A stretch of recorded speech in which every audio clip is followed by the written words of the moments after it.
अखंडानंदबोधाय शिष्यसंतापहारिणे सच्चिदानंदरूपाय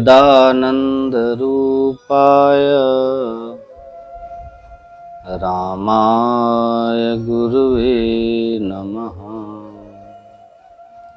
बंदो गुरुपदकंज कृपा सिंधु नररूप हरि महामोहतमपुंज जासु वचन रविकरनीकर।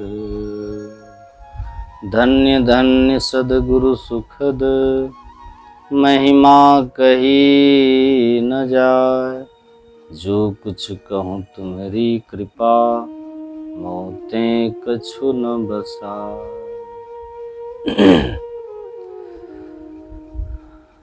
यूट्यूब चैनल के माध्यम से सुन रहे सभी सत्संग प्रेमी महानुभावों, पूजनीय माताओं, भक्तिमती बहनों,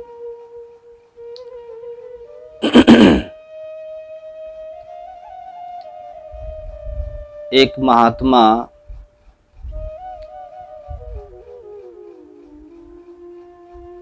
एक कुटी बना करके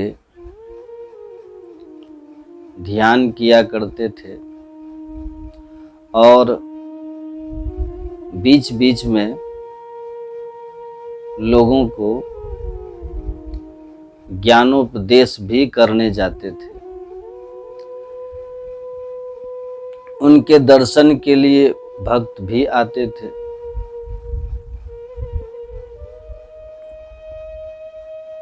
कुछ दान दक्षिणा भी मिलता था, सब उसी कुटी में रखा करते थे। एक दिन एक चोर उनकी कुटी में आधी रात में प्रवेश किए। उस समय महात्मा जी मोमबत्ती जला के कुछ पढ़ रहे थे। चोर चाकू निकाला, दिखाया और कहा, आपके पास जितने भी रुपए पैसे हैं वो आप दे दो। तो महात्मा जी ने कहा, पैसा लेना है तो उसमें चाकू का क्या काम, ऐसे ही दे देंगे, ऐसे ही दे देंगे। चाकू मोड़ो। चाकू मोड़ के रख लिया। तो महात्मा जी ने कहा, वो जो छोटा सा बक्सा रखे हैं उसको खोलो, लो चाबी। खोला, कहा इसमें पैसे हैं, निकाल लो। लगभग 10,000 रुपया था। चोर सब ले लिया, जाने लगा। तो महात्मा जी ने कहा, अरे सुनो, 2 दिन बाद मुझे अमुक स्थान पर जाना है सत्संग करने के लिए, तो कम से कम किराए का तो दे दो 50 रुपया। जाने का 50 रुपया लेता है बस वाला, तो 50 रुपया तुम किराया का दे दो हमको। तो वो 50 रुपया दे दिया चोर, फिर जाने लगा। तो महात्मा जी ने कहा, कमाल आदमी हो, थोड़ा भी मैनर का पता नहीं है। अरे बिना किसी रसिस्टेंट के, बिना कोई ना नुकुर के मैं सहज रूप से तुमको पैसे बता दिया, दे दिया, तो जा रहे हो तो कम से कम प्रणाम करके जाओ, कम से कम कुछ धन्यवाद देकर जाओ। तो उन्होंने कहा कि बहुत बहुत धन्यवाद आपका, आपने हमें सारे पैसे दे दिए। प्रणाम किया, चला गया चोर। कुछ दिनों के बाद किसी और चोरी में वह पकड़ा गया। फिर पुलिस जो है उसको मार मार के जितने सारे उसने अपराध किए थे सब उगलवाया, सब उसने बताया। तो उसने महात्मा जी की बड़ी प्रसिद्धि की, उनके कुटी में भी जाकर के चोरी करने की बात कही। बड़े प्रसन्न हुए।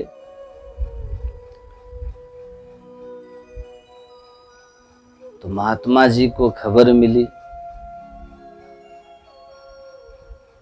अदालत महात्मा जी को बुलाया चोर को पहचानने के लिए कि आपके यहाँ भी चोरी हुई थी और ये चोर यही था। तो महात्मा जी आए, उसको देखे और कहा कि इसको आप जानते हैं? कहा हाँ जानते हैं, यह चोर है। कहा नहीं, ये अच्छा आदमी है। कहा इसने तो कहा आपकी कुटिया में गया था चोरी करने। कहा ये बताइए, इसको पैसे की जरूरत थी, मेरे पास आया था तो मैंने इसको पैसे से मदद की थी। जाते हुए इसने मुझे अगले दिन जहां जाना था वहां का किराया भी दिया, प्रणाम भी किया और धन्यवाद भी किया। चोर किसको प्रणाम करता है, धन्यवाद करता है? अच्छा आदमी है ये। बोलकर महात्मा जी बोले भला आदमी है, जेंटलमैन है। बोल करके अदालत से निकल गए। जज को लगा इतने बड़े महात्मा जिसको सर्टिफिकेट दे रहे हैं जेंटलमैन का, भले आदमी होने का, तो भला आदमी ही होगा। पुलिस जबरदस्ती मारकर किसी से भी कबूल करवा लेती है, लेकिन पुलिस के दिए हुए बयान को अदालत का कोई लेना देना होता नहीं। पुलिस के बयान का उसने छोड़ दिया, जज ने चोर को छोड़ दिया। चोर आया, महात्मा जी के पास आया। कहा महाराज जी, मैं आया तो था आपके यहाँ चोरी करने और चाकू दिखाया था, लेकिन आपने कहा चाकू दिखाने की आवश्यकता नहीं है, पैसे चाहिए, जरूरत है ले लो। आपने ही कहा किराए का दे दो, फिर आपने ही कहा कि जा रहे हो तो कम से कम इतना तो माइनर हो कि संत महात्मा को प्रणाम करते हैं, धन्यवाद दो, शुक्रिया करो, थैंक्स कहो।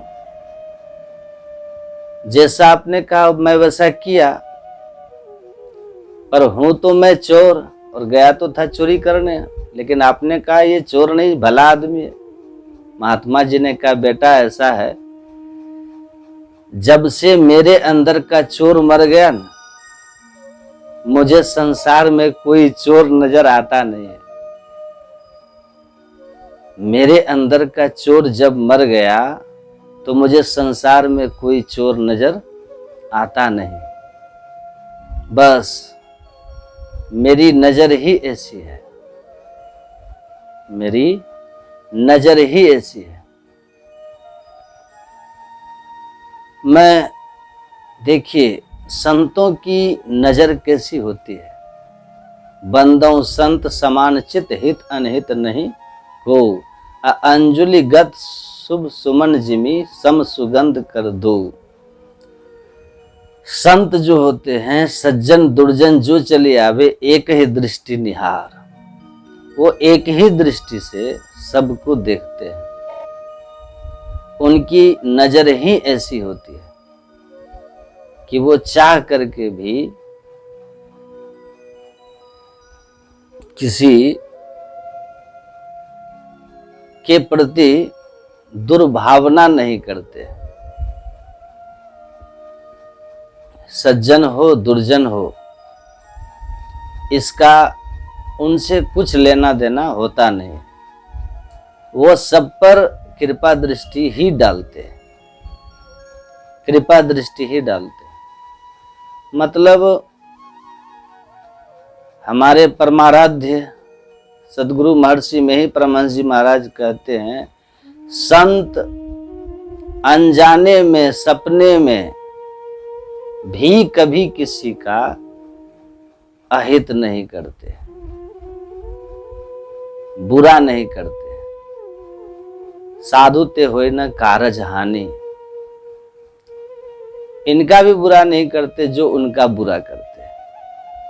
और संत के अंदर में जो ये गुण होता है, यही गुण उसको संसार में विशेष बनाता है और जिससे वह दूसरे के अंदर परिवर्तन ले आता है। सब खेल है, नजर बदलो तो नजारे बदलेंगे। तो मेरे अंदर का चोर मर गया तो अब मुझे कोई चोर दिखाई देता नहीं है। तो ये जो संसार है ना, यह संसार हमारे अपने चश्मे से, मतलब जैसा हमारा चश्मा वैसा हमारा संसार। यद दृष्टि तद सृष्टि, जैसी आपकी दृष्टि होगी वैसी आपकी सृष्टि होगी।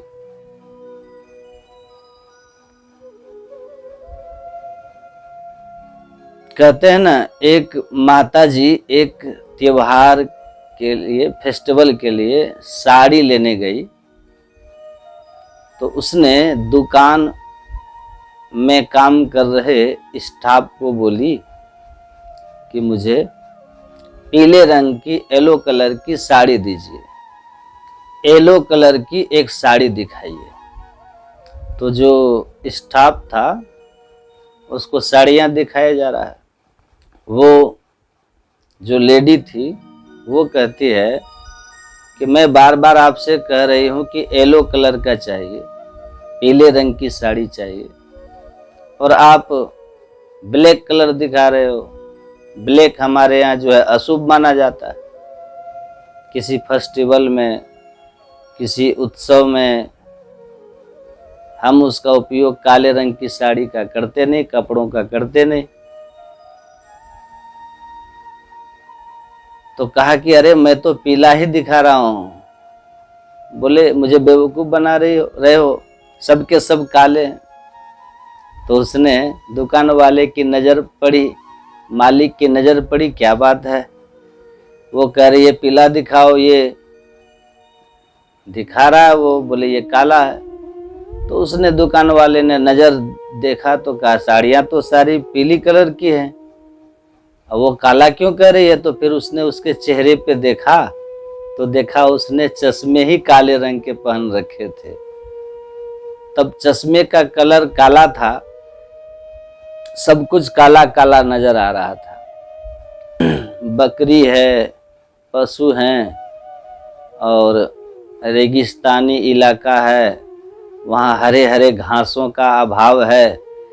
तो वो सूखी घास जो है, मतलब कोई खाने को तैयार नहीं हो रहा है, तो उनको बहुत कोशिश करता है खिलाने का, पर वो खा नहीं रहे। तभी एक आदमी आता है और हरे रंग का चश्मा लाके वो पशुओं को पहना देता है और फिर ले जा करके उनके पास सूखी घास दे देता है। फिर वो हरे चश्मे से सूखी घास को बड़े प्रेम से खाना शुरू कर देते हैं, बहुत श्रद्धा से खाना शुरू कर देते हैं। बहुत प्रेम से खा रहे हैं, बहुत इंटरेस्ट लेकर खा रहे हैं। तो बहुत इंटरेस्ट लेके खा रहे हैं वो लोग। था तो सूखा, सारे घासें सूखी थी और दिख रही थी हरी, क्योंकि चश्मा हरे रंग का था। तो हमारा जो मतलब नजर है, सारा खेल इसी का है, नजर का सारा खेल है। वो जैसे महात्मा जी कहते हैं ना चोर को कि बेटा जब से मेरे अंदर का चोर मर गया, संसार में मुझे कोई चोर नजर नहीं आता। तो तुलसीदास जी कहते सज्जन दुर्जन जो चली आवे एक ही दृष्टि निहार। उनके पास एक ही दृष्टि है, कृपा दृष्टि, वो तो सब में। और तुलसीदास जी क्या कहेंगे तुलसीदास जी महाराज कहते हैं कि जड़ चेतन जग जीव जत सकल राममय जानी, अब बंदों सबके पद कमल सदा जोड़ी जुग पानी। वो कहते हैं जड़ चेतन जग जीव जत, जितने भी जड़ चेतन चलने वाले जो भी जीव हैं, पूरी सृष्टि उनको राममय लगती है, राममय। और मैं सबको प्रणाम कर रहा हूं, तो चलने वाले नहीं चलने वाले, मैं तो हर तरह के लोग हैं ना। तो कहते हैं सकल राममय जानी, बंदों सबके पद कमल सदा जोड़ी जुग पानी। रामकृष्ण परमहंस का एक प्रसंग महर्षि में परमहंस जी महाराज सुनाते थे कि एक महात्मा जी कहीं जा रहे थे, तो वो महात्मा जी को किसी ने किसी बात से पकड़ के पिटाई कर दी, इतना पिटाई कर दी दुष्ट लोग कि वो बेहोश हो गया। तो कुछ लोग उनको ले आकर हॉस्पिटलाइज किए, फिर वो होश में आए। एक सेवक हाथ में दूध लेकर के उनको पिलाने लगा। डॉक्टर ने पूछा कि आप पहचान रहे हैं ना? तो कहा कि हाँ। तो ये कौन है? कहा वही जो पहले मेरा विरोधी बन करके पिटाई किए, फिर मुझे सज्जन बन करके हॉस्पिटल पहुंचाए, डॉक्टर बन के मेरा इलाज किया, और अब सेवक बन करके मुझे दूध पिला रहा है।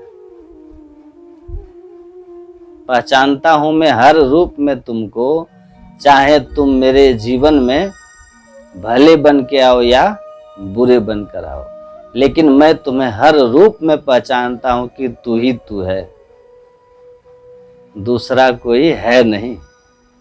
जित देखूं तित श्याम मई है, मीराबाई कहती हैं, जिधर देखती हूं श्याम ही श्याम है, दूसरा कोई है ही नहीं। जीव गोस्वामी के पास गई मीराबाई दर्शन के लिए, तो जीव गोस्वामी वृंदावन में थे, महिलाओं से मिलते नहीं थे, पर्दे के अंदर से बात करते थे।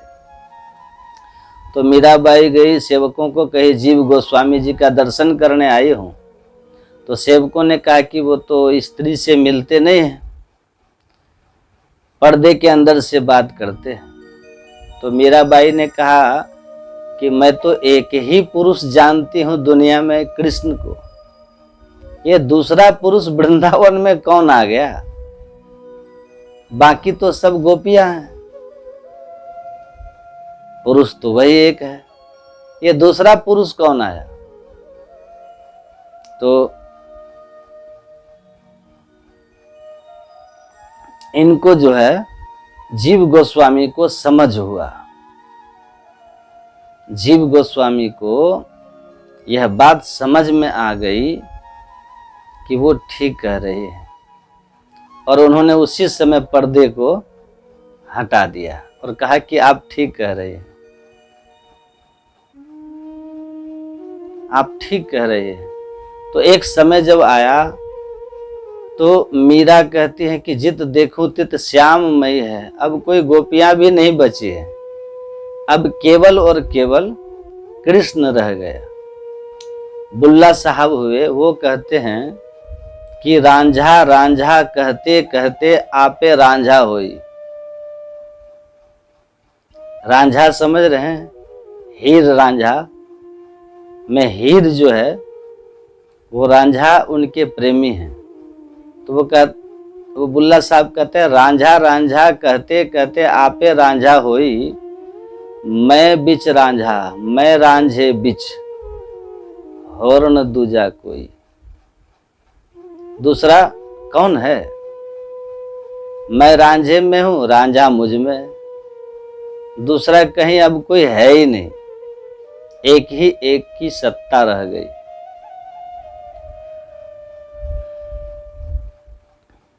तो ओम ईशावास्यम सर्वम यत् किंच जगत्यांग जगन तेन चक्तेन भुंजिता माँ हृदय कस्य सिद्धनम। ईशावास्य उपनिषद है।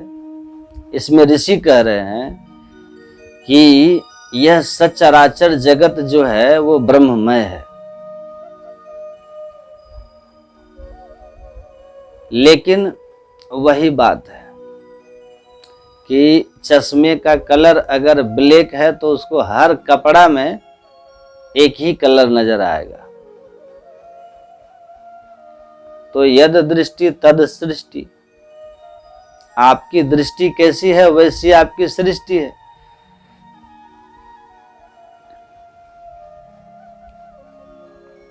वृक्ष है टूटा हुआ, आंधी में कोई वृक्ष टूट गया, उसका केवल स्टेम रह गया, तना, और 3 अनजान यात्री अगर गुजर रहे हो रात्रि के समय में,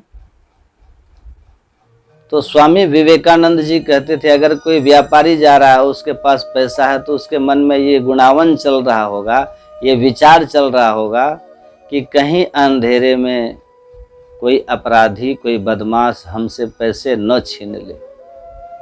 तो वह वृक्ष का जो टूटा हुआ ठूठ है, तना है, उसको दूर से लगेगा कहीं कोई अपराधी खड़ा है। कोई व्यक्ति अगर जा रहा है किसी के खेत में कुछ चोरी करने, तो उसको लगेगा कि कहीं खेत का मालिक तो नहीं खड़ा है। और अगर कोई डरपोक आदमी हो, जिसको न वो चोर हो और ना ही वो व्यापारी हो, लेकिन वो भीतर से इस बात से डरता हो कि रात के अंधेरे में सुनसान रास्ते में कहीं प्रेत न मिल जाए, भूत न मिल जाए, तो वह कल्पना करेगा कि कहीं भूत तो नहीं खड़ा है, भूत तो नहीं खड़ा है। क्योंकि आप अपने, आपका जो अंदर चिंतन चल रहा है ना, वही दृष्टिकोण बन गया और वही वस्तु आपको सामने दिख रही है। उसी का आप दर्शन कर रहे हैं। कोई अपराधी को उसमें दर्शन कर रहा है, कोई उसमें किसान का दर्शन कर रहा है, और कोई उसमें भूत का दर्शन कर रहा है। पर वो जो है इन तीनों से अलग है। उसका यथार्थ दर्शन कौन करेगा? जिसके पास अंधेरे में टॉर्च होगा, लाइट जिसके पास होगा, वही उसका यथार्थ दर्शन करेगा। अब वो व्यापारी भी होगा तो अपराधी के भय से मुक्त होगा, चोर भी होगा चौकीदार के भय से मुक्त होगा, और अगर किसान भी हो, अगर वो डरा हुआ कोई प्रेत से डरने वाला भी आदमी हो, तो भय, भूत के भय से मुक्त होगा। तो हमारा जो संसार है ना, हम लोग एक संसार में नहीं रहते हैं। हम लोगों के अपने अपने संसार हैं। हम में से हर आदमी की अपनी दुनिया है। दिखती एक चांद सूरज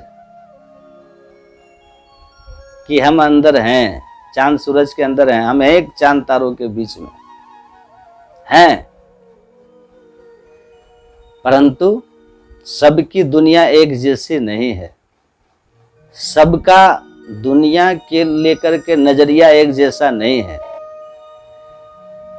जिस आदमी के जीवन में कोई दुख नहीं आया है, उसको संसार जो है ना, सुखालयम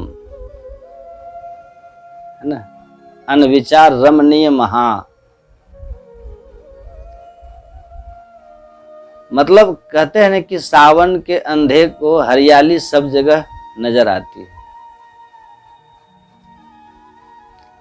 तो उसको लगता है संसार बहुत अच्छा है, तभी तक जब तक कि जीवन में कुछ ऐसा नहीं हुआ है जिससे सोचने का तरीका बदल जाए, देखने का नजरिया बदल जाए। किसी आदमी के लिए संसार दुखालय है और किसी के लिए सुखालय है। किसी के लिए संसार जो है वफादार लोगों का ही संसार है, और किसी को लगता है कि संसार में ये दुनिया महफिल मेरे काम की नहीं, ये दुनिया ये महफिल मेरे काम की नहीं, संसार बेकार है। लेकिन संसार का यथार्थ कौन जानता है? कौन जानता है? जो संसार को सही ढंग से देखा है। मतलब ये तमाम लोग इस संसार को लेकर के बस वो अंधेरे में अपनी कल्पनाओं के हिसाब से, अपने पूर्व के अनुभवों के आधार से निर्धारित कर देते हैं। आपको कोई आदमी अगर ठग लिया है ना, दुख रो करके, अपने आप का विपदा सुना करके, और कोई आदमी आपको ठगा है और आपको पता चल गया कि जिसने मेरे साथ, जो मेरे पास आकर के दुखड़ा रो करके हमसे कुछ दान ले गया, कुछ सहयोग ले गया, वास्तव में उसको इसकी जरूरत नहीं थी, ऐसा उसके साथ कुछ हुआ नहीं था, उन पैसों को तो उसने शराब में उड़ा दिया। वो एक शराबी है और इसी तरह लोगों को ठगता है। तो उसके बाद आपके जीवन में जब भी कोई अनजान आदमी सहयोग के लिए आएगा ना, तो फिर आप उसके प्रति वैसी ही विचार लेकर, वही विचार आपको पहले आएगा कि कहीं ये भी ऐसा ही तो नहीं है, कहीं यह भी तो उन्हीं में से नहीं है। विचार बदल गया ना। एक आदमी के साथ आपके जो अनुभव हुए, उसके बाद सस्पिशियस आप हर व्यक्ति के लिए हो गए।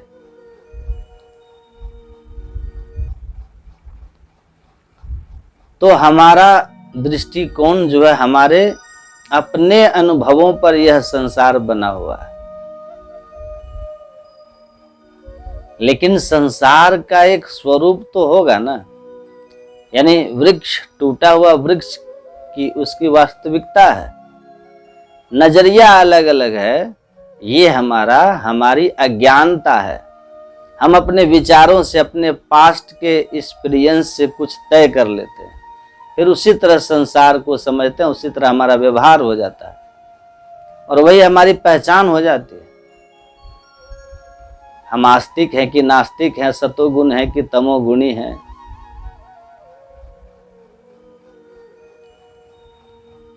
तो अब हमको क्या चाहिए? भगवान वराह जो थे, वराह भगवान, वो एक ऋषि हुए हैं। भगवान वराह के बीच संवाद हुआ है। वह संवाद वराहो उपनिषद नाम से है। उपनिषद जो होता है ना, वो वेदों का वह अंश है जिसको वेदांत कहते हैं। उपनिषद नाम, वेदांत नाम उपनिषद प्रमाणम। तो उपनिषद जिस ज्ञान का प्रमाण देता हो उसको वेदांत कहते हैं। वेदांत का अर्थ हुआ वेद का अंतिम भाग। अंतिम भाग, ज्ञान कांड इसको कहा गया है। मतलब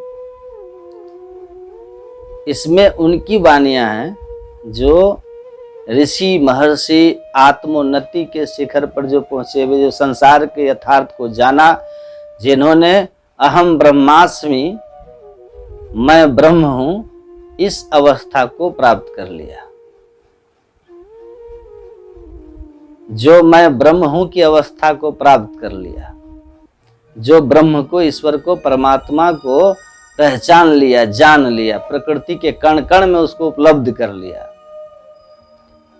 ओम ईशावास्यमिदं सर्वम यत्किंच जगत्यां जगत, जड़ चेतन जग जीव जत सकल राममय जानी, तुलसीदास जी महाराज कह रहे हैं। ऐसी अवस्था संत कबीरदास जी जैसे कहते हैं कि कबीरा हम जानिया, जब जानिया तब मन मानिया, लोग ना पतिजे तो क्या कीजिए। संत कबीर साहब कहते कि हम परमात्मा को जाने हैं और तब माने हैं, लोग नहीं माने हमारी बात कि ईश्वर है तो हम क्या कर सकते हैं, लेकिन ईश्वर मेरा अनुभव है,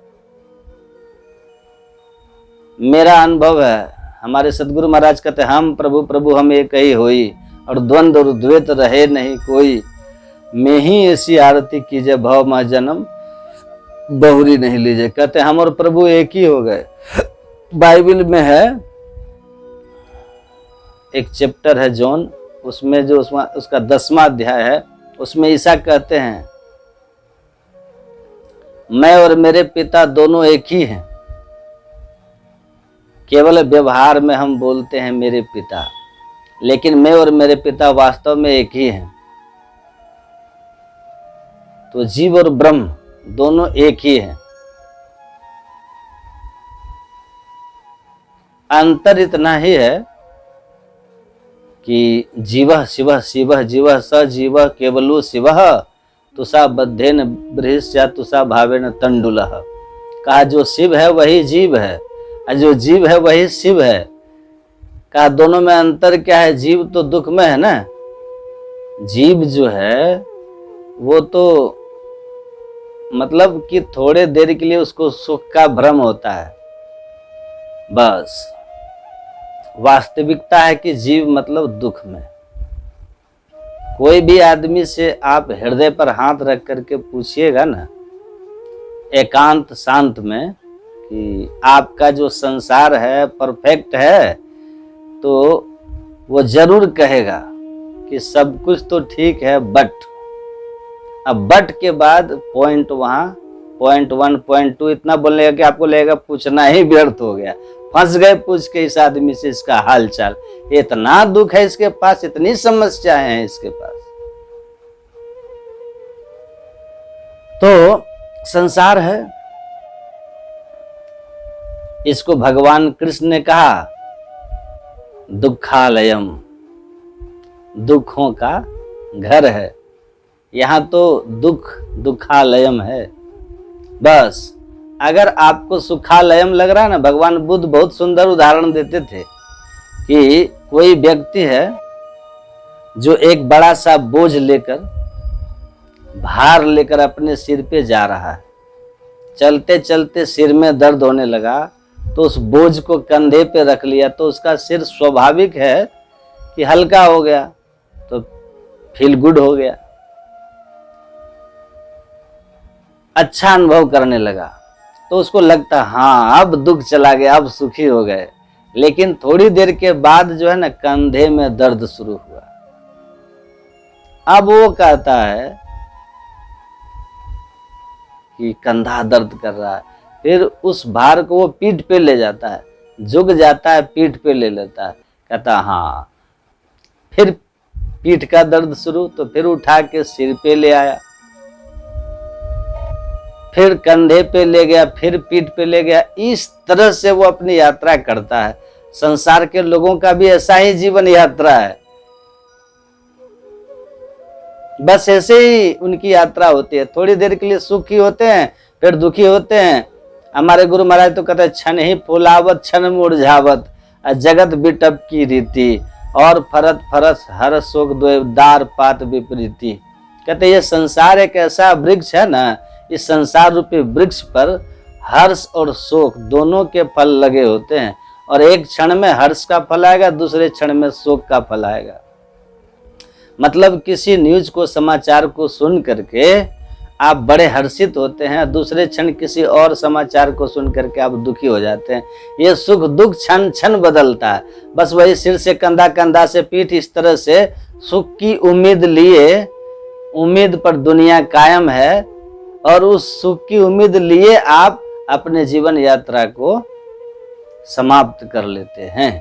पता ही नहीं चलता, जिंदगी की शाम आ जाती है।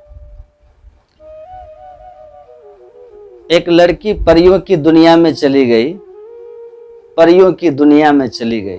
तो वहां गई तो इतने सुंदर सुंदर दृश्य थे, उन दृश्यों को देख करके बड़ा वो रोमांचित हो रही थी, सुखी हो रही थी, आनंदित हो रही थी।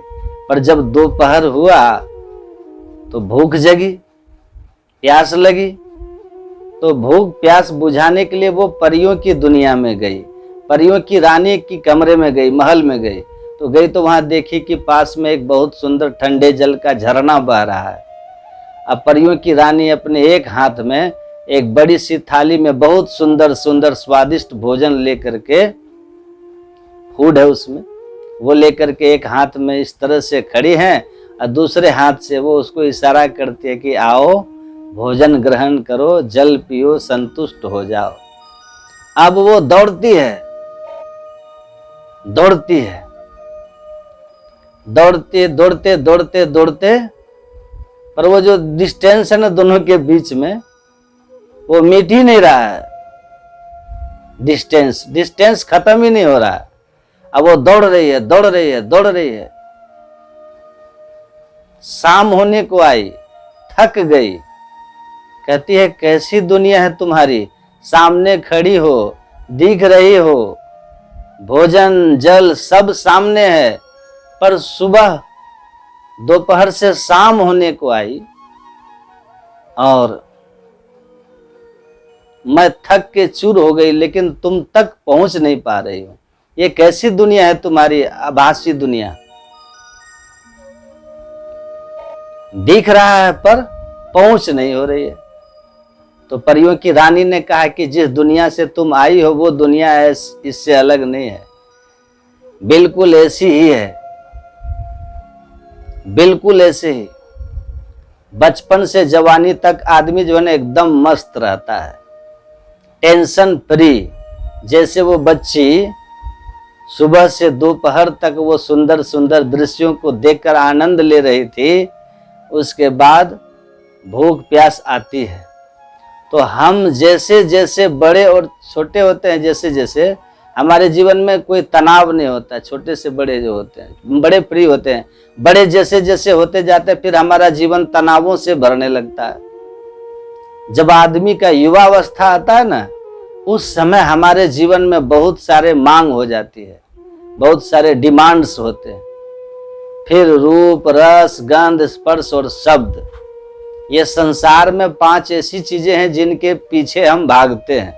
आंख हमेशा चाहती है कि जो रूप आए सामने वो सुंदर ही हो, है ना, सुंदर दृश्य हो तो आंख देखना चाहता है, चाहे वो प्रकृति का दृश्य हो चाहे आदमी हो।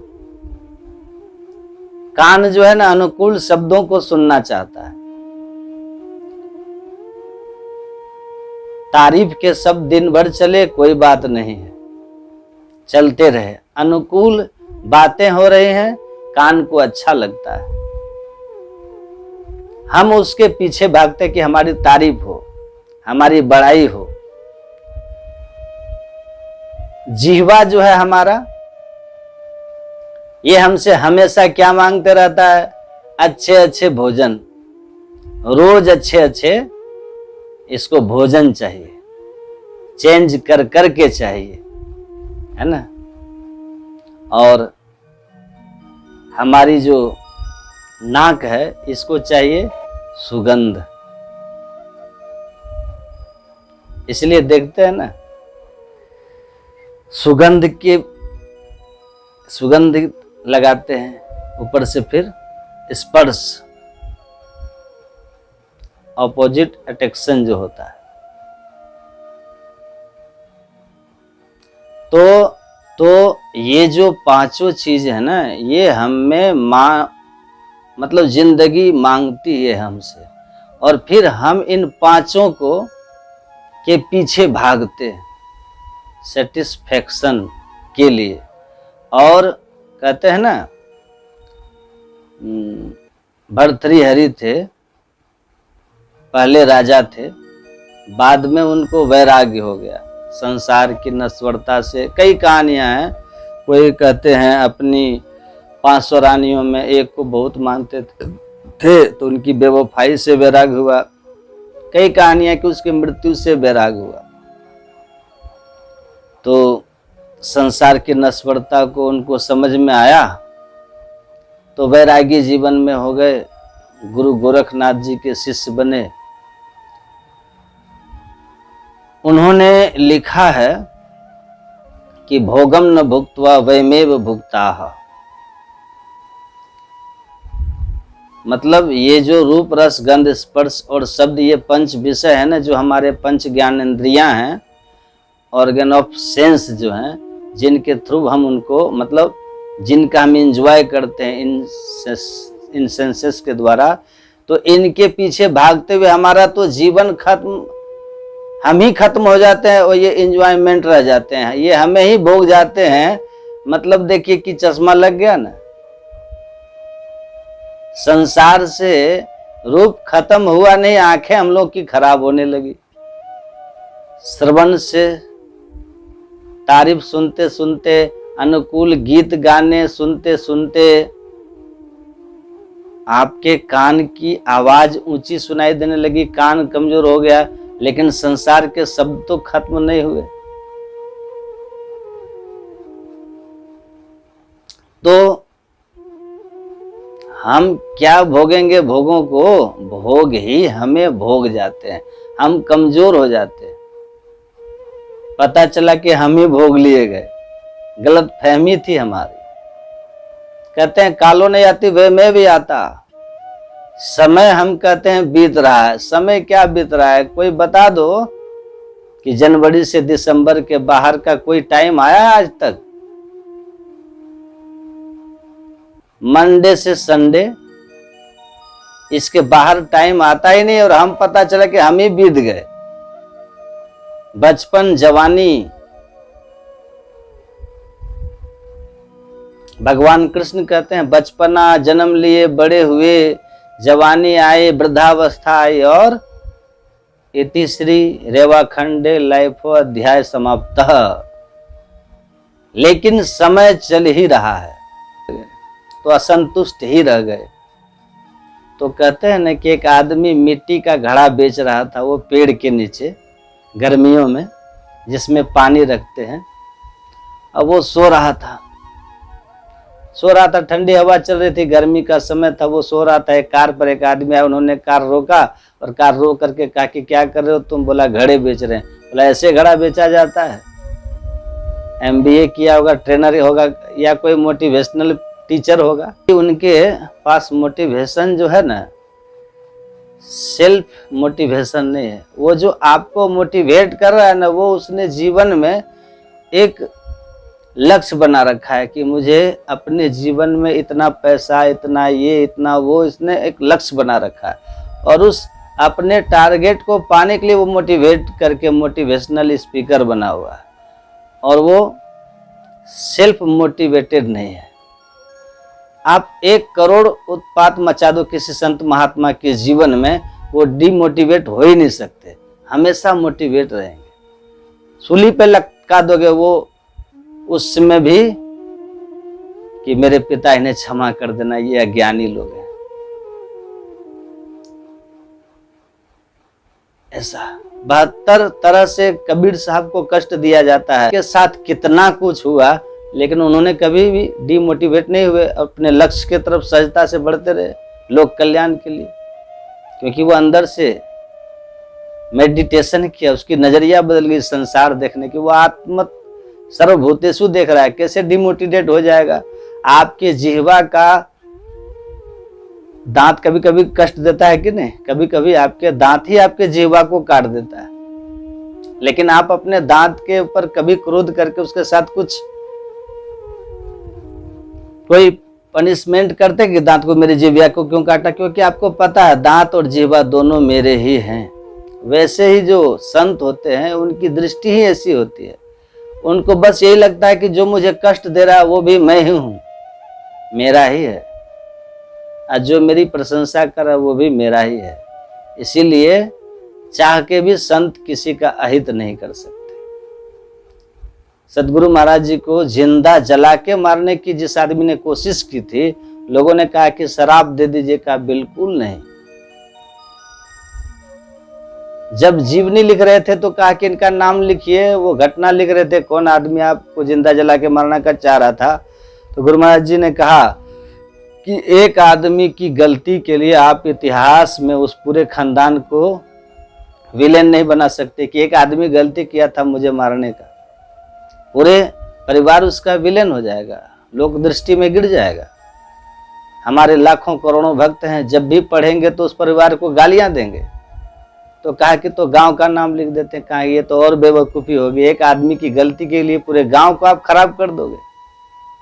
शहर जिले का भी नाम छोड़वा दिया। कहा बस घटना का वर्णन करो और कोई ऐसी बात ना लिखो जिससे वो इतिहास में उसको कलंक लग जाए। अब बताइए, जो जिंदा जला के मारने की कोशिश कर रहा है, तो उसका भी नाम मत लिखो, उसके परिवार का भी बदनामी हो जाएगी।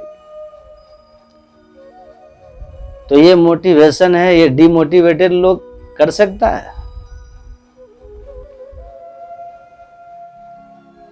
तो उसको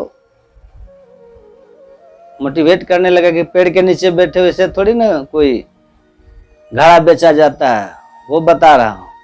खड़े हो जाना, कहना रुकिए रुकिए, घड़ा देखिए, घड़ा ठोकना बताना, ये ऐसे घड़ा है, इसके अंदर जल आप रखेंगे, जल इतना शीतल होगा, 2 गिलास पी करके जितना तृप्ति मिलेगी, 1 गिलास में इस घड़े के जल से तृप्ति हो जाएगी। 1 गिलास सेटिस्फाइड आपको उतना करेगा जितना 2 गिलास फ्रिज का पानी करेगा। और स्वास्थ्य के लिए भी बहुत उत्तम, क्योंकि नेचुरल है। तो कहा तो इससे क्या हो जाएगा? वो घड़ा बेचने वाले ने कहा इससे क्या हो जाएगा? अरे घड़ा अधिक बिकेंगे, इनकम अधिक होगा। तो कहा तो गजब है, पेड़ के नीचे बैठे हो, एक बाजार में अच्छी सी चौक पे दुकान लेके बेचना। कहा तो क्या होगा उसके बाद? कहा उसके बाद जब इनकम बहुत आने लगेगा तो अपना घर बना लेना। कहा तो फिर उससे क्या हो जाएगा? उससे क्या हो जाएगा? तो कहा क्या हो जाएगा? कुछ लोन ले लेना, उसके बाद एक अच्छी सी फैक्ट्री लगा लेना, बड़े पैमाने पर रेलवे में कॉन्ट्रैक्ट करके प्यालियाँ बेचना शुरू कर देना, घड़े बेचना शुरू कर देना, मैनेजर रख लेना, फिर विवाह शादी हो जाएगी अच्छे घराने में तुम्हारा। और उसके बाद कहा तो फिर उससे क्या होगा? बोले अरे सब कुछ अब मैनेजर संभालेगा, तुम आराम करना। कहा बेवकूफ आदमी, वही तो कर रहा था वही तो मैं कर रहा था। जो अभी किया जा सकता है उसके लिए तुम इतना सारी कहानियां हमको सुना दिया, कितना कुछ कर लेना फिर आराम करना। वो आराम तो मैं पेड़ के नीचे अभी खुद कर रहा था, तुमने जगाया क्यों? मुझे क्यों जगाया? तो आप खुशी होने के लिए, सुखी होने के लिए व्यवस्थाएं ढूंढ रहे होते हैं। घर हो जाए, ये हो जाए, वो हो जाए, वहां हो जाए। संत लोग कहते हैं इसी क्षण भाई सुखी हो जाओगे। अभाव, इस संसार में अभाव किसी का गया नहीं, किसी का गया नहीं। कामनाओं के हिसाब से जियोगे तो बादशाहों के भी कामनाएं अधूरे रहते हैं, और अगर आवश्यकताओं के हिसाब से जियोगे तो वो तो फकीरों के भी पूरे होते हैं। अब फकीर कौन कहे? मुर्दा हूं को देत है लकड़ी कपड़ा आग, जिंदा नर चिंता करता को बड़भाग। का मरने के बाद मुर्दे को भी तो चिता की अग्नि लकड़ी मिल जाती है, कफन मिल जाता है, अग्नि मिल जाती है। तुम इतना क्यों जीवन को लेकर के तनाव में रहते हो? किस बात का तनाव है? क्या होगा? अरे जो होगा अच्छा होगा, आनंद से रहो, खुश रहो। तो खुशी होना है आपको। अगर धनवान होना है तो धन के पीछे भाग रहे हैं, अच्छी बात है। पद पाना है तो पद के पीछे भागिए, संघर्ष कीजिए। लेकिन इन सब को क्यों पाना चाहते हैं, इस पर भी विचार कीजिए। सबके पीछे एक ही उत्तर, एक ही आंसर है, सुखी होना चाहते हैं, संतुष्ट होना चाहते हैं, आनंद लेना चाहते हैं। और इसीलिए ये सारी चीजें आपको चाहिए। असंत लोग कहते हैं कि तुम सुखी होना चाहते हो तो तुमको मैं अभी सुखी कर सकता हूं, अभी सुखी हो जाओगे तुम। इतनी लंबी चौड़ी कहानियां गढ़ने की कोई जरूरत नहीं है। महलों को छोड़कर बुद्ध जंगल में सुखी हो जाते हैं। तुम तो जंगल में ही पैदा हुए हो, तब तुमको क्या टेंशन है महल का? तो तुम आनंद भी आराम भी नहीं जानते हो, तो तुम क्यों नहीं सुखी हो सकते हो? तो पहले तो हमारा चिंतन हो कि हम ठीक ठीक दुनिया को देख सकें। ये संसार जो है ना, बस मृगवारी सब ही प्रपंचन विषय सब दुख रूप है। ये संसार एकदम दौड़ते रहोगे, भागते रहोगे, मिलना है नहीं, मिलना है नहीं, किसी को मिला नहीं है। और मिला भी तो ये आभासी दुनिया है, आभासी दुनिया है ये। तो बराह भगवान ने कहा कि देखो जी, सारा खेल नजर का है, सारा खेल नजर का। उन्होंने कहा, बराह भगवान ने कहा महात्मा रिभु को कि ये जो संसार है, यह ऐसा समझो कि जो अज्ञानी है उनके लिए ये संसार दुखालय है। उसके जीवन में दुख ही दुख है, झंझट ही झंझट है, फसाव ही फसाव है। और जो ज्ञानी है उसके लिए ये आनंदमय ब्रह्म का स्वरूप है, जगत ईश्वर का ही रूप है। और कैसे? तो कहते हैं बस अंधकार में, अंधेरे में जो आदमी रस्सी को देखता है ना, उसको लगता है कि सांप है और वो डर रहा होता है। लेकिन जिसके पास ज्ञान चक्षु है, मतलब जो प्रकाश में है, जिसके पास प्रकाश की व्यवस्था है, वो रस्सी को रस्सी के यथार्थ रूप में देख रहा है और इसलिए उसको कोई भय नहीं है, बिल्कुल निर्भय है वो, उसको दुख नहीं हो रहा है। अब आप रस्सी को सांप समझें तो भागेंगे, डर होगा, भागेंगे। अंधेरे में कभी इधर टकराएंगे, कभी उधर टकराएंगे, कभी पैर में चोट लगेगी, कभी शरीर में चोट लगेगा, कभी सिर में चोट लगेगा, अनेक तरह से आपको दुख होगा। तो अंधेरे में है, अज्ञानता में है, तो दुखालय है।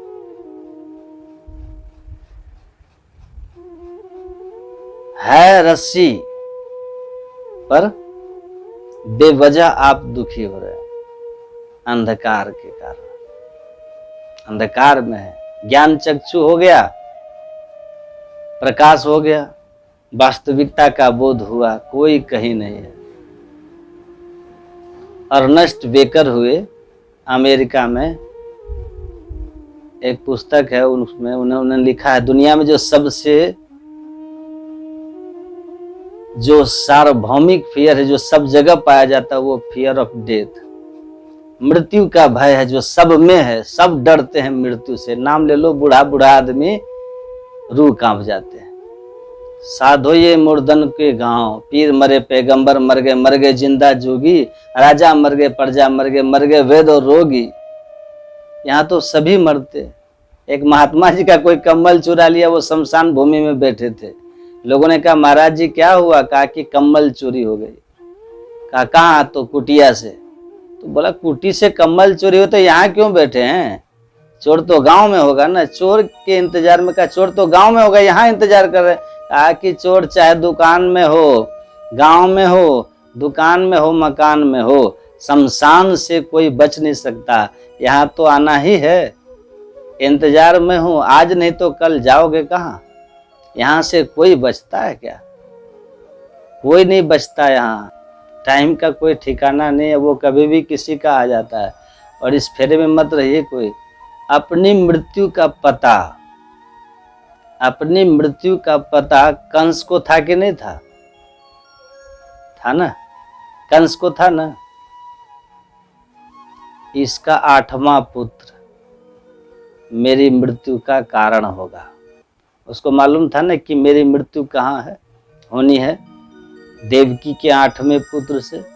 वो जानता था कंस। जान के क्या कर लिया? बच गया। बताइए, हिरण्यकश्यपु से ज्यादा कोई व्यवस्था किया था अमरता का? न दिन में, न रात में, न असु से, न पशु से, न आदमी से, न अस्त्र से, न शस्त्र से, न दिन में, न रात में, न घर में, न बाहर। इतना बंधा उसने ब्रह्मा जी को अपने वरदान में बचने के लिए, लेकिन बच गया क्या? नहीं बचा। तो फिर न हिरण्यकशिपु वरदान लेके बच सका, न कंस जान भी गया कि 8वां पुत्र से जाना है तो वो बच सका। तो ये कोई मतलब नहीं है। परीक्षित जाना कि 7वें दिन मरूंगा, लेकिन परीक्षित ने अपने लिए व्यवस्था कर लिया। तो जानने से कोई मतलब नहीं है।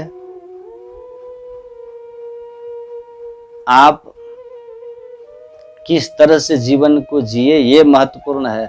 हम में से सब जानते हैं सोमवार से इतवार, मंडे से संडे, इसके बाहर तो किसी को मरना ही नहीं है। 7वां दिन फिक्स है हम लोगों का भी, इसी 7 में से एक, तो बचना नहीं है किन्हीं को भी यहाँ। इसलिए जितनी सांसें हैं ना, परीक्षित की तरह जियो, परीक्षित की तरह जियो, अपने कल्याण के लिए जियो। महत्वपूर्ण ये है कि आप के जीवन खूब लंबा है, कोई फर्क नहीं पड़ता। भाई अजगर भी 1000 वर्ष जी लेता है, कछुआ भी 300-400 वर्ष जी लेता है, फिर इस जीवन से क्या मतलब? अजगर कछुए की तरह छोटी जिंदगी हो। देखते हैं संत ज्ञानेश्वर 21 वर्ष, संत विवेकानंद 39, शंकराचार्य 32, 33, स्वामी राम तीर्थ, है ना, लक्ष्मीबाई 30 इयर्स, भगत सिंह 30 इयर्स साल। कितना छोटी छोटी जिंदगी है इनकी, उम्र के हिसाब से कितनी छोटी जिंदगी है, लेकिन कितनी बड़ी जिंदगी है। भगत सिंह चले गए, इसको क्या कहेंगे आप? कीर्तिवान सहजीवती मूर्तमपि प्रज्वलितम श्रेयम धूमायति सहस्रम। ये तारों की तरह लाखों लाख वर्ष तक आकाश में टिमटिमाने से अच्छा है अंधेरी रात में आकाशीय बिजली बन के चमकना और मिट जाना। उसमें आप किसी भटके मुसाफिर को रास्ता का अंदाजा बता दोगे, वो देख लेता है कि रास्ता इधर है। उस क्षण भर में तारे टिमटिमा रहे करोड़ों वर्ष से, क्या फर्क पड़ता है? तो जिंदगी छोटी हो, लेकिन उम्र जिया कम, उससे देखिए जिया कितना उससे महत्वपूर्ण नहीं है। कितना जिए, कितना लंबा जिए, उससे कोई मतलब नहीं है। ध्यान रखिए, ये जो है ना, ये जो मृत्यु का भय है ना, अर्नेस्ट बेकर ने लिखा है, भगवान कृष्ण ने भी लिखा है, गीता में कृष्ण ने लिखा है, अर्नेस्ट बेकर ने यहाँ से उधार ले लिया है, उधार ले लिया है। उन्होंने लिखा है कि जो उपनिषद है ना, वेदांत जो है, जीवन में शांतिपूर्ण ढंग से जीने का जो मार्ग है वो वेदांत से है, और जब मेरी मृत्यु होगी तो वो भी वेदांत के ही आधार के सहारे शांतिपूर्ण होगी। तो आप, भगवान कृष्ण क्या कहते हैं? डरते क्यों हो? तुम धर्म के लिए जियो ना। युद्ध करते हुए शहीद भी हो गए ना, युद्ध करते हुए मारे गए तो विशाल स्वर्ग मिलेगा, दुनिया में कीर्ति मिलेगी। कीर्तिवान यशस्वी होकर के संसार में अजर अमर हो जाओगे और स्वर्ग का अपार सुख भोगोगे। अब विजय हो गए तो जस भी मिलेगा, कीर्ति भी मिलेगी और संसार का राज्य भी भोग मिलेगा। तुम्हारे तो दोनों हाथों में लड्डू है, बस तुम्हें धर्म के लिए जीना है, धर्म के लिए लड़ना है, धर्म के पथ पर चलना है। तो संसार है, संत लोग कहते हैं बस तुमको जीना आना चाहिए, बस, कहीं कोई दुख है ही नहीं। किस बात का दुख है? कोई दुख नहीं, कोई दुख नहीं। भगवान कृष्ण कहते हैं ये वस्त्र की तरह शरीर है। मृत्यु जीवन में सबसे ज्यादा जिससे हम डरते हैं वह है मृत्यु, और जीवन का सबसे बड़ी अज्ञानता है मृत्यु की हम मर जाएंगे। जबकि सच्चाई ये है कि नैनन छिन्दन्ति शस्त्राणि नैनन दहति पावका न चैनं क्लेदन्ति आपो नैनं शोष्यति मारुतः। बसांसि जीर्णानि यथा विहाय नवानि गृह्णाति नरो पराणि तथा शरीराणि विहाय जीर्णानि अन्यानि संयाति नवानि देहि। कहते अरे तुम डरते किस लिए हो? अजो शाश्वतो नित्यम पुरानो न हन्यते हन्नमाने शरीरे। इस नाशवान शरीर के नष्ट हो जाने पर भी तुम्हारा नाश नहीं होगा। तुम अस्त्र शस्त्र से कटने वाले नहीं हो, मिटने वाले नहीं हो, जलने वाले नहीं हो, भीगने वाले नहीं हो। वस्त्र की तरह शरीर का त्याग करके नया वस्त्र धारण कर लोगे। बस नया वस्त्र डिपेंड किस बात पे करता है? Nature and truth. एक पुस्तक है, उसमें लिखा है कि ये जो आपका शरीर है ना, जिस शरीर में आप हैं, इस शरीर को आप त्यागेंगे तो जो आपको अगला शरीर मिलना है ना, वो completely depends on action perform as human on earth. मनुष्य शरीर में रह करके जो आपने कर्म किया है ना, उससे आपको आगे तय होना है। ईश्वर ने 84 लाख प्रकार के वस्त्र जीव के लिए बनाया है। आकर 4,84,000 जोनि भ्रमति है जीव अविनाशी। भगवान राम कहते हैं 84 लाख प्रकार में कौन सा वस्त्र आपको प्रदान किया जाएगा? पशु पक्षी कृमि आदि की योनि में मनुष्य शरीर में रह करके किए हुए कर्म पर निर्भर करता है, क्योंकि आप कर्म योनि में हैं। बाकी सब के सब जीव जो है वो भोग योनि में है। वहां फ्री कुछ नहीं, आपके पास फ्री विल की सुविधा है। आप अपने विवेक से नया कर्म करेंगे, जीवन की दिशा तय कर लेंगे और फिर दशा आपकी तय हो जाएगी। तो नई जिंदगी, मृत्यु एक नया जीवन आता है। अब भगवान कहते हैं स्वर्ग नरक अपोर अग्नि से ज्ञान विराग भगति सुख देनी।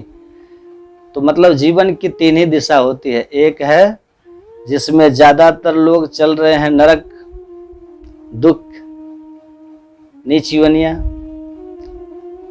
लोअर क्रिएशन में चला जाना। दूसरा है कुछ अच्छे सत्कर्म किए हैं, दान पुण्य किए हैं, उस पुण्य के प्रभाव से स्वर्ग चले गए, देव शरीर मिल गया। भगवान कृष्ण कहते हैं पर वो शाश्वत होता नहीं है। जैसे पुण्य की पूंजी छीन होगी तो छिन्ने पुण्य मर्तलोके विसंति, फिर संसार में आ जाएंगे। और तीसरा रास्ता है मोक्ष का। यदि गत्वा न निवर्तन्ते तद्धाम परमम मम। जहाँ जा करके जीव दुख में संसार में नहीं आता, वो मेरा परम धाम है। एक व्यक्ति कह रहे थे कि महाराज जी फिर इस संसार में हमको आने का मन है और मोक्ष हो गया तो आएंगे नहीं? हमने कहा नहीं, मेरे गुरु महाराज जी ने कहा है कि 2 तरह से संसार में आना होता है। 2 तरह से। एक जेल में जैसे कैदी रहता है और एक जैसे जेल का जेलर रहता है। कैदी अपने किए हुए पाप कर्मों को, अपराध कर्मों के कारण दंड सजा लेकर के आता है और वह तब तक रहता है जब तक जज की इच्छा है। मतलब जब तक उसकी सजा है। सजा पूरी होगी फिर जज के ही ऑर्डर से वो बाहर निकाल दिया जाएगा। न वो अपनी इच्छा से आया है, न अपनी इच्छा से जा सकता है। जेल में रह करके जेल के कष्टों को उसको भोगना है जब तक वो जेल के अंदर है। लेकिन एक जेलर है, वो आता है, जेल में व्यवस्था देखता है। जेल में वो दुख नहीं भोगता है, जेल की व्यवस्था को देखता है, कैदियों की व्यवस्था करता है। वहाँ का सारा सिस्टम उसके अंदर में होता है और फिर वो अपना काम करके जेल से बाहर निकल के अपने आवास में आराम करता है।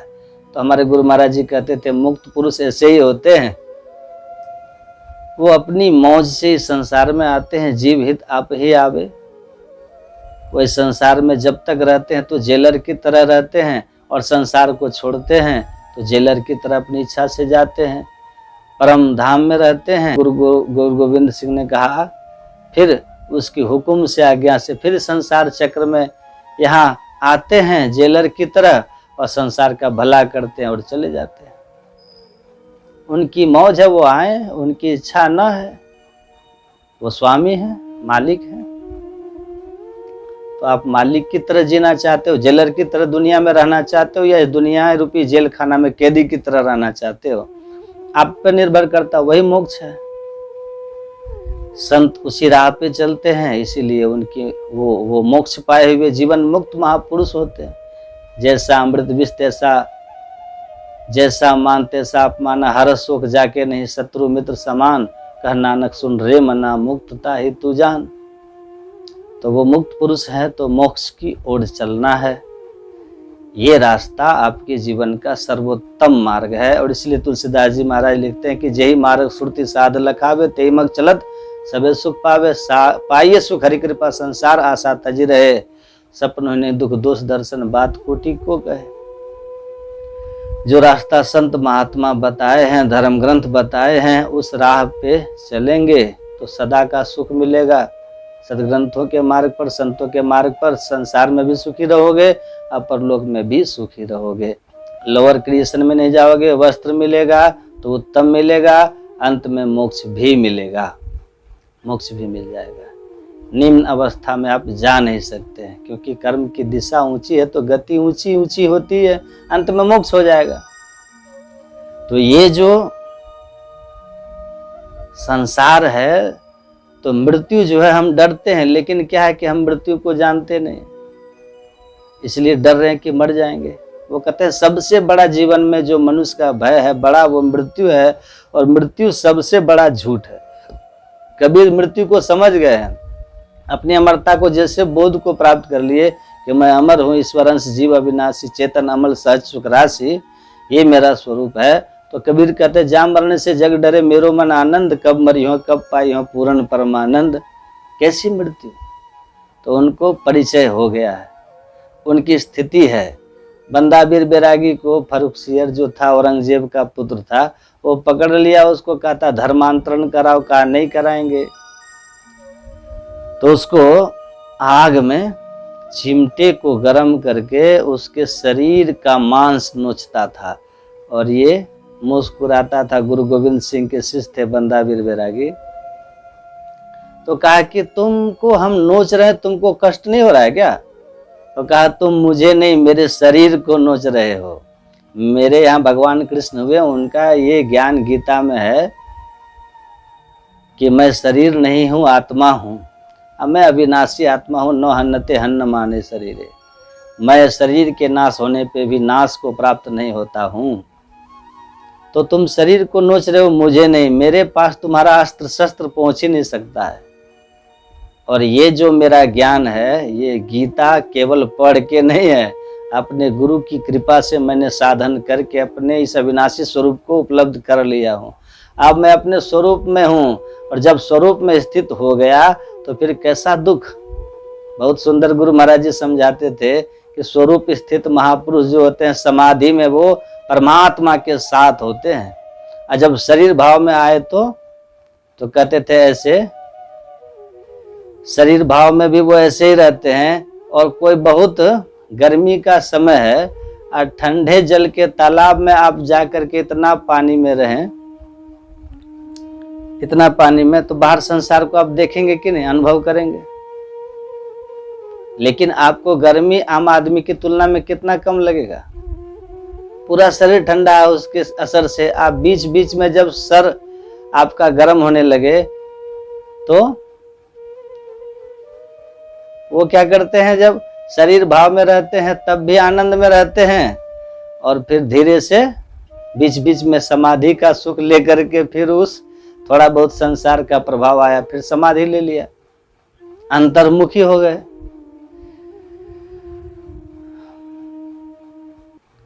तो अंतर्मुखी हो जाते हैं। तो ये जीवन जीने की कला है।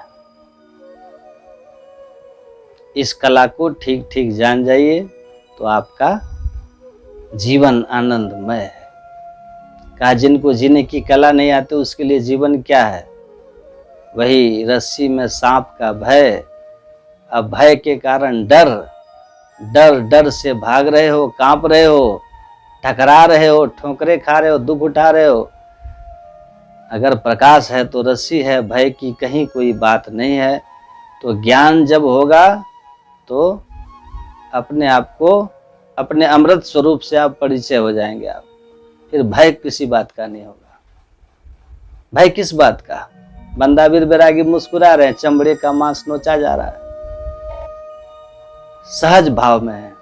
हमारे गुरु महाराज कहे, हरनिया का ऑपरेशन हो रहा था, मैं कभी जीवन में नशा नहीं लिया हूं, तो मैं एनेस्थीसिया नहीं लूंगा, आपको बहुत कष्ट होगा, का टेंशन मत लीजिए।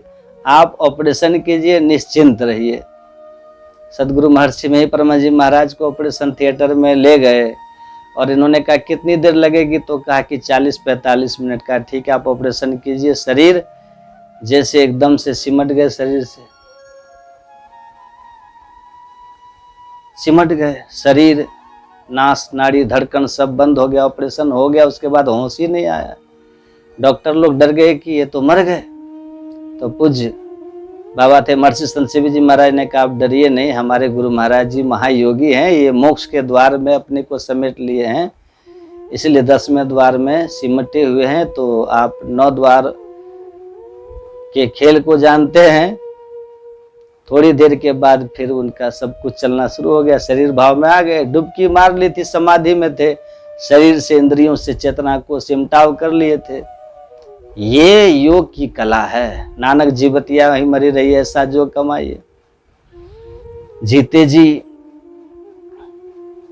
तो कहते थे जीते जी मर जाना किसी को कहते हैं तो लोग कहते हैं ये बड़ा ही तो शराब ही जीवन है।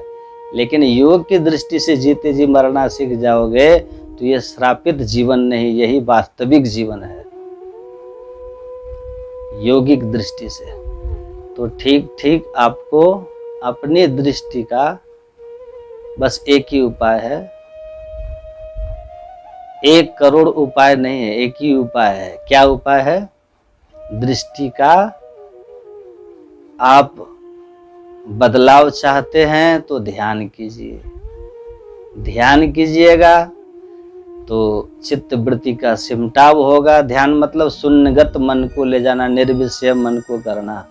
जब एकांत शांत में बैठ करके अपने मन को शांत शून्य करने का अभ्यास करेंगे ना, उसकी प्रक्रिया है कि हम क्या करते हैं, पहले एक मंत्र जप करना शुरू करते हैं, धीरे धीरे हमारा मन मंत्र के साथ एकाग्र हो जाता है। तो उस एकाग्रता से ज़्यादा एकाग्रता होती है जब हम किसी रूप का चिंतन करने लगते हैं। तो अपने इष्ट के रूप का चिंतन करने लगना। फिर भी रूप में भी लंबाई बहुत कुछ होता है, चेहरा फैला हुआ होता है। पूर्ण सिमटाव कहाँ होती है? जब एकदम एक बिंदुता आ जाती है ना, जिसमें लंबाई चौड़ाई मोटाई ना हो, तो वो बिल्कुल अंतिम पॉइंट है, उसमें एकदम पूर्ण सिमटाव हो गया। इतनी सहज साधना है कि आप अपने को शून्यगत कर लोगे, इतनी सहज साधना है। ठीक से अगर आपको ज्ञान हो ना, टेक्निक हो, आप देखिए एक ट्रेन जो होती है अगर अपने पटरी से नीचे उतर गई, इंजन नीचे उतर गया ट्रेन का, तो उठा करके आप नहीं रख सकते, कोशिश करके भी रख नहीं पाएंगे, पटरी पर वापस नहीं रख पाएंगे, रेल की पटरी पर। लेकिन एक वो जो बड़ा सा किरान होता है, क्रेन, वो अकेले आकर के उठा के उसको रख देता है। केवल उसको जाके ऐसे फंसाया, उसको बस अब ला करके जहां होना चाहिए वहां रख देता है। वैसे ही अगर आपको टेक्निक आती है तो इस दृष्टि को, अपने मन को शून्यगत करना बहुत सहज है। समय देना पड़ेगा, किसी भी काम में समय दीजिए। तो आप अपने दृष्टि को इस तरह से रखिए, मन को ऐसे जगह पे रखिए एकदम शून्यगत हो जाए। आपकी दोनों दृष्टि जाकर के आपस में सट जाएगी। ये दृष्टि जो है ना, फैली रहती है तो हम फैले रहते हैं, दुनिया हमारे सामने होती है। आप दृष्टि को समेटते हैं ना, आप सुई में धागा डालते हो, समेट लेते हो कि नहीं? निशाना किसी वस्तु पे लगाता है कोई निशानेबाज, तो उसी को देखता है, हर जगह से उसका ख्याल सिमट जाता है। अर्जुन कहता मैं केवल चिड़िया की आंख को देख रहा हूँ और कुछ नहीं देख रहा हूँ, निशाना सही है। दृष्टि सिमटती है, दृष्टि फैली हुई दृष्टि दुखालयम में ले जाती है। सिमटी हुई दृष्टि, जितनी दृष्टि सिमटती जाएगी संसार आपके सामने उतना छोटा होता जाएगा। जितना संसार छूटता जाएगा उतना आप सुखी होते जाएंगे। आप जब आप संसार को भूलने लगते हैं, आपको नींद आने लगती है। जब तक संसार नहीं भूले हैं तब तक इधर से इधर, इधर से इधर, मतलब नींद नहीं आती है। वो परेशान बेचैन होते हैं आप। जैसे ही सब भूल गए, कल क्या होगा इसकी चिंता खत्म हो गई, तो आपको सहज नींद आएगी, आप सिमटेंगे। जब सिमटने लगते हैं, नींद आने लगती है, उस समय कोई जगाएगा आपको बहुत खराब लगेगा, क्योंकि एक सुकून जो आपको मिल रहा था उसमें विघ्न पड़ गया, डिस्टरबेंस आ गया।